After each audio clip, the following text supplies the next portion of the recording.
Welcome to Nursing School Explained and this video on how to set up a secondary or IV piggyback. So in this case, I've already set up my primary IV line here, and then I have gathered my secondary medication set, which tells me right here. Also, it'll show me that this is a secondary set because I have this blue hook in here that allows me to actually piggyback this line to the primary line. And then I also have my secondary piggyback right here. And as always, make sure that you use aseptic technique. So wash your hands before you perform any of these skills and put on your gloves. So right away, because I know this is going to be a secondary line with the hook, I always know the secondary or piggyback is going to piggyback onto the primary. So what I need to do is open up the set and then use the hook to start with. So I'm gonna just open up the package and take out the hook and keep my tubing in the wrapper. That way I don't contaminate it by setting it on any kind of contaminated surface. So this piggyback tubing is very easy. So you will take off the primary bag off the IV pole, hook this hook onto the top of the hook, and then thread this through the top. Actually the other way around, because otherwise I won't have a hook. And so now the primary bag has been lowered. I'm just going to get this other end of the tubing out of the way here so nobody gets confused with the primary and secondary tubing and what they look like. So now I have lowered my primary bag, and the secondary bag, that's also called a piggyback, can now go on top here. And just remember that the piggyback always sits on top, just as if you were giving somebody a piggyback ride, they are higher than you. So the secondary line is up on top here. Just like the primary line, the secondary, the piggyback has two different ports. One of them has the rubber stopper, where maybe you or the pharmacy has added the medication to this container of whatever IV fluid.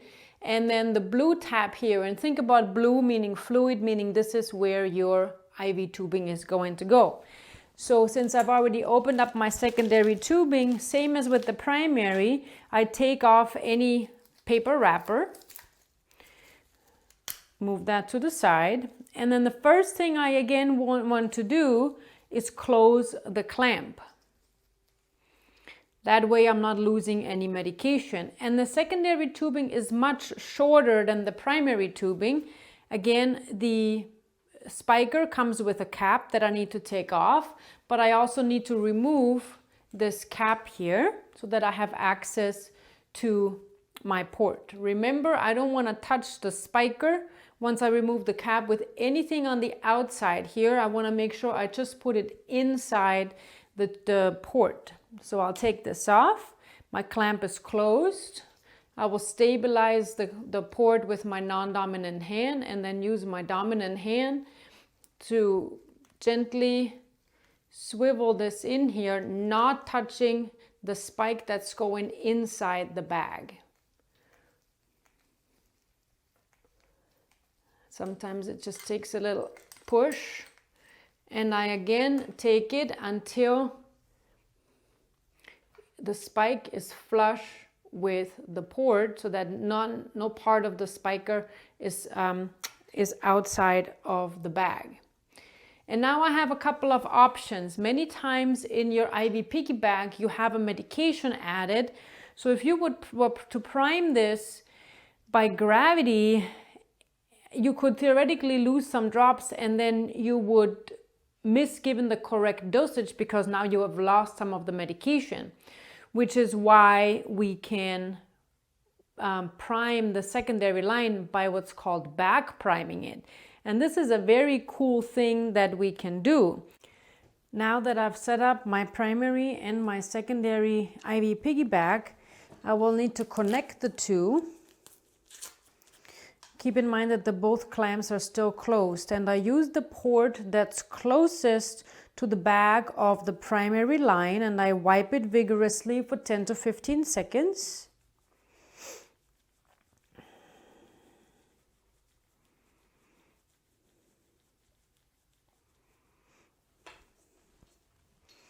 and I attach, carefully not touching the port, my piggyback right here. Both clamps are still closed, so no fluid is going to come running out of there. So now this line is still empty or full of air. What I can do is called backpriming. So now I'll take off my piggyback and I will open up the clamp of the piggyback that I've already attached to the primary line, which will draw fluid from the primary line, because down there it's still closed, into the piggyback. And you can see it'll push the air from the tubing into the bag.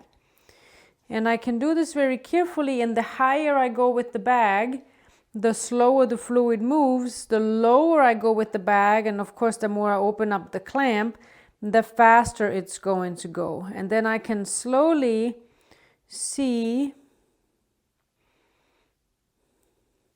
the fluid level coming close here, and as I lower it, it'll fill up the strip chamber from the bottom. And then I'll wait until it's about halfway full. I close my clamp and then put it back up. So now what I have here is, in the line of the secondary IV, I pulled fluid from this primary line into this line, and now I can go ahead and start my infusion.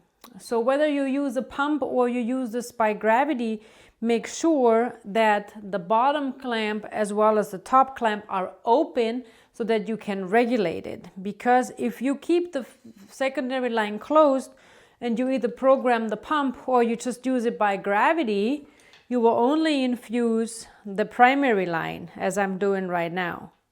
So nothing is dripping here from the secondary. But if I open up the secondary, it'll start pulling. You can see the drip here. And depending on how far the two are apart, or how the pump regulates it, you might see dripping from here too. But in this case, we're just infusing the secondary line. Of course, we have to be careful with the administration rate. So follow the instructions from the pharmacy on how much or how fast to infuse the secondary line.